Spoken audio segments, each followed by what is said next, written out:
ciudadano común y corriente solo tengo un voto. Y usted me ha pedido como a tanta gente a la que ha convencido. Y yo se lo he otorgado esperando confiado a que llegue ese día. Acompaña ya Flavio Cejo, es especialista en recursos hídricos, pero también en temas sociales. Muchas gracias por estar con nosotros. Nuevamente bienvenido. Quedó el compromiso de que retornara rumbo electoral y aquí lo tenemos. Muchas gracias. Bueno, estábamos escuchando el problema en Independencia, que es bastante serio respecto a la carencia del agua.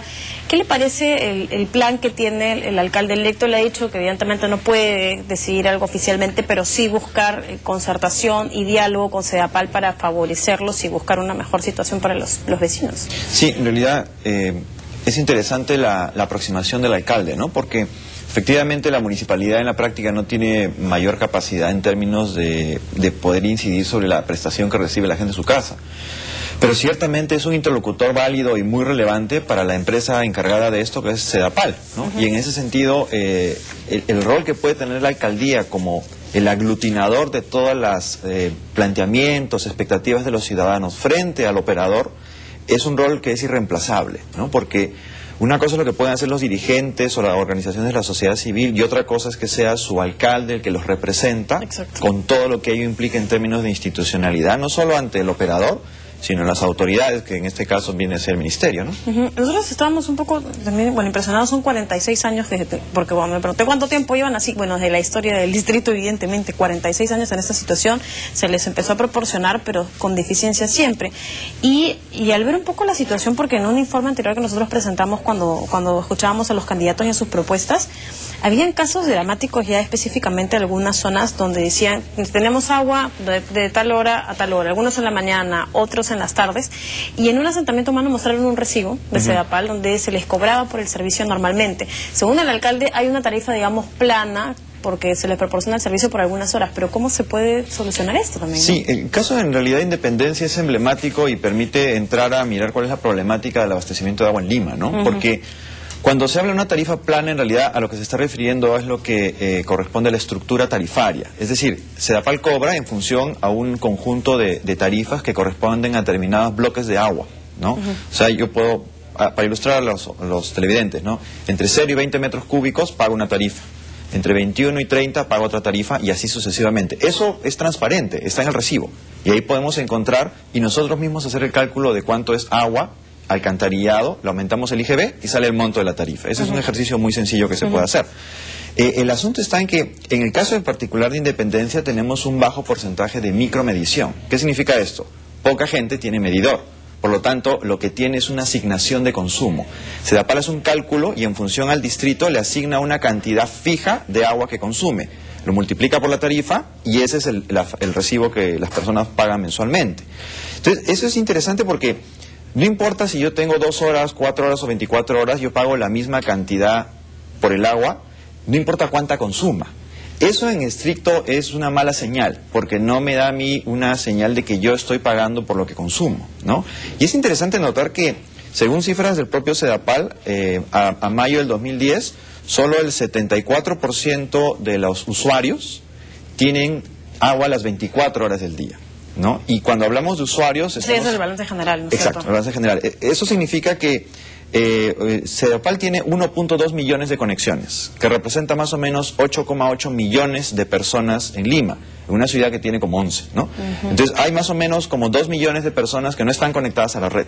Entonces esos 8,8 millones de personas que representan 1.2 millones de conexiones, de ese 1.2, solo el 74% recibe 24 horas de agua al día. Situación bien Y complicada. para completar la figura, ¿no? Cerca del 78,6% tiene medidor. Entonces hay un saldo que paga una tarifa fija, de acuerdo a un estudio que tiene Sedapal, y que eso en realidad es una mala señal. ¿Por qué? Porque no permite tener un adecuado manejo del agua, en el sentido de que la gente no tiene la señal para ahorrar. Porque si yo gasto y la tarifa me viene igual, entonces ¿para qué ahorro? ¿No? Y eso tiene un impacto no solo en ¿Pero cómo términos... debería manejarse entonces? Lo que ocurre es que hay varios elementos ahí. Uno, que todo el mundo debería pagar lo que consume, Claro. ¿correcto? Entonces debería haber un esfuerzo importante de micromedición. Ahora, la pregunta obvia que será el televidente es ¿y por qué no le ponen medidor a todos? Claro. Y lo que ocurre es que ahí se genera una problemática muy interesante, ¿no? Y es que el usuario que normalmente no mide, no tiene percepción de cuánto le cuesta el agua. Entonces yo pago, por decir algo, 12, ¿no? Y consumo, no importa la cantidad que necesite de agua. Cuando me viene el medidor, puede ser que consuma 21 metros cúbicos, que va por encima de lo que pagaba antes. Entonces piensa que el agua le ha subido. Entonces el medidor hace que me suba mi tarifa de agua. Lo que ocurre es que no tiene esa percepción de cuánto le cuesta el agua que consume. Más el hecho de que muchas veces, como no me cuesta el agua, no hay esa relación, costo con lo que yo pago, no arreglo las cañerías en la casa. O tengo fugas que no veo. Entonces mi primer recibo viene pues 4 veces lo que pagaba antes. Y eso le da la sensación de que si me ponen el medidor, voy a pagar más por agua. Entonces hay un rechazo a la instalación de medidores, que es una problemática que SEDAPAL ha estado tratando de corregir. Que no puede venir el medidor solo, sino que tiene que hacerse toda una explicación de lo que usted nos está comentando. Es correcto. Y SEDAPAL ha hecho esfuerzos en esta línea, ¿no? Pero, digamos, es un proceso un poquito lento, ¿no? Porque, digamos, el mecanismo que usa SEDAPAL, hasta donde tengo entendido, es el primer recibo viene gratis, el segundo paga la mitad y el tercero paga completo. Pero ahí empieza a ver toda la problemática que tiene en el caso de la intervención de SEDAPAL, ¿no? Que estos programas de educación sanitaria que se llaman, solo funcionan hasta que el proyecto está funcionando. El proyecto se acaba y se acaban los recursos para el programa de educación sanitaria. Cuando el cambio en valores y en comportamiento es un cambio que se da pues a lo largo de varios meses, no es 2 o 3 meses que dura el proyecto. Esto enfrenta una problemática de gestión pública importante para SEDAPAL, que tiene consecuencias concretas en el caso de Independencia, en donde es uno de los casos ya, pero más serios. ¿Y qué otros distritos, por ejemplo, también? Pero brevemente, ¿no? Digamos, no tengo el dato exacto, pero, digamos, Independencia es un buen ejemplo de cómo SEDAPAL es un manejo integrado de toda la ciudad. Evidentemente hay alguien que está bien y hay alguien que está mal, porque es el promedio, ¿no es cierto? En este caso, la población de Independencia es la que termina siendo la pagana, vamos a decir así, de lo que viene ocurriendo. Y esto tiene como consecuencia que deben tomarse muchas decisiones a nivel de la gestión de la propia empresa, pero a nivel también del propio manejo que tiene la población, en donde el municipio nuevamente puede tener un rol protagónico importante acompañando los esfuerzos de SEDAPAL para generar esta situación de educación sanitaria. Si a eso le añadimos el hecho de que es más sofisticado todavía, ¿no? Pero que el agua proviene del río Rímac, que es un río que está pues muy exigido para el abastecimiento de Lima, y que esa agua proviene de las cuencas altas, de las partes altas de la cuenca, ¿no? En donde tenemos áreas que tienen que estar protegidas para que puedan colectar la adecuada cantidad de fuentes de agua para abastecernos, y nosotros la desperdiciamos en la parte baja de la cuenca en la ciudad. Eso nos genera un problema de sostenibilidad a largo plazo enorme, porque si yo a mediodía salgo a regar con mi manguera en la vereda, lo que estoy haciendo en realidad es hipotecando mi futuro, porque ese es un agua que debería estar de alguna manera aguardándose para lo que va a ser nuestras futuras generaciones. Y ahí claramente la señal es una señal de precio. Bueno, es un proceso todavía que, como he mencionado, se va extendiendo porque hay que ver algunas determinaciones, pero como usted decía, ¿no? Me preguntarán muchos, ¿por qué no se ponen medidores? Televidentes también llaman hace unos momentos en Independencia y dicen, bueno, ¿qué hacemos entonces para tener agua ahora? Bueno, esa es una pregunta difícil de contestar, ¿no? Porque lamentablemente todo lo que corresponde a inversión en la red, SEDAPAL tiene más o menos un programa de inversiones de como 4.000 millones de soles en los siguientes años, ¿no? Que involucra fortalecimiento de las fuentes, pero también rehabilitación y recuperación de las redes en la propia ciudad, que seguramente hay redes que tienen que ver con Independencia, ¿no? La respuesta inmediata en realidad prácticamente es, bueno, no hay mucho que se pueda hacer, ¿no? Más allá de que el alcalde pueda establecer coordinaciones con la propia SEDAPAL para ver la manera en la cual se pueda mejorar un poco el régimen bajo el cual se administra el agua. Las soluciones en realidad son en el mediano plazo, o sea, es lamentable decirlo. Hay que invocar la tranquilidad y la calma de todos. Pero ciertamente todo lo que corresponde al uso del agua requiere un proceso de planificación. Y un proceso de planificación de corto plazo, mediano y largo plazo. Soluciones inmediatas, lamentablemente, lo único inmediato que se puede hacer es destinar plata. Pero ese dinero se va a gastar gradualmente. Por lo tanto, es un proceso de fortalecimiento de la gestión que se tiene del operador y del ente nacional hacia el abastecimiento, que tenga una mirada sostenible en el largo plazo, lo que va a permitir que la calidad de vida que el alcalde demanda hoy día se empiece a ver hoy. Pero esa es una planificación que debemos fortalecer para que eso empiece a mejorar paulatinamente. Claro, si es una solución ahora sería una cosa como mucho más asistencialista. Si hablamos también del rol del municipio de Lima, porque mencionamos específicamente el caso de Independencia, que es un emblemático, pero como decía, también hay otros distritos que pasan por esa situación. ¿Cómo la municipalidad metropolitana tiene que integrar estos esfuerzos para hacer algo conjunto y beneficiar a los ciudadanos? El caso de Lima es particular, porque la empresa que abastece de agua a Lima es una empresa de propiedad nacional, cosa que no ocurre con todas las demás empresas del Perú, que son de propiedad municipal.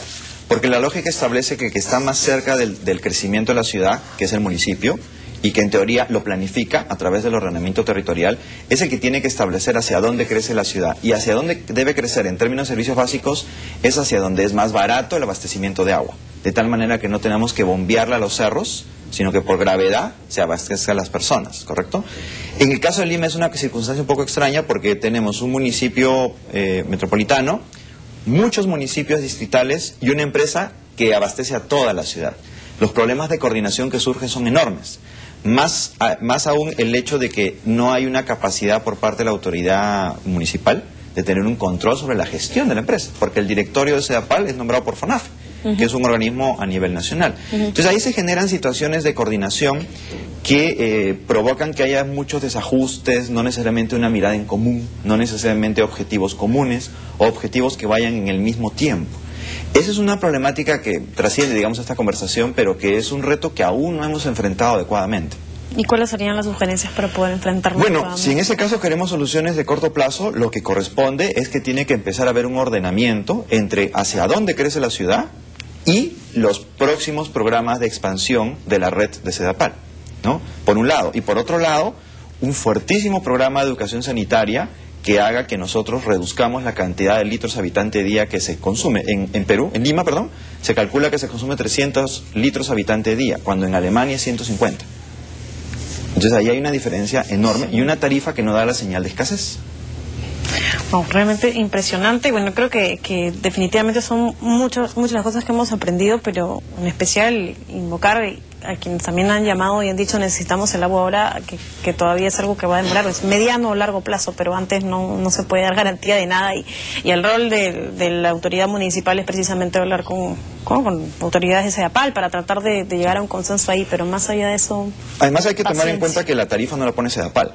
La tarifa la pone SUNAS, que es el organismo regulador, y en realidad es el organismo que debe ser fortalecido porque es el que tiene todo el manejo técnico, económico y financiero para que esa tarifa refleje el costo de servicio. ¿Y cómo sería entonces así de...? Lo que ocurre es que el mismo esquema que funciona en otros servicios públicos, ¿no? OCIPTEL para telecomunicaciones, claro, o SINERMIN para energía eléctrica, en el caso de agua potable a nivel nacional es SUNAS, que su principal empresa en realidad es SEDAPAL, que es la empresa más grande que opera en el país. Bueno, ahí entonces todavía trabajo por realizar. Muchas gracias, señora Osejo, por estar con nosotros, especialista en recursos hídricos. Y bueno, también vamos a conversar más adelante sobre otros de políticas sociales, que nos hemos quedado con algunos puntos por allí. Muchas gracias por haber venido. Lo tendremos nuevamente. Flavio Aucejo, amigos, ha sido todo por hoy en Rumbo Electoral. Nos reencontramos mañana al mediodía. Chau. Usted me ha pedido como a tanta gente a la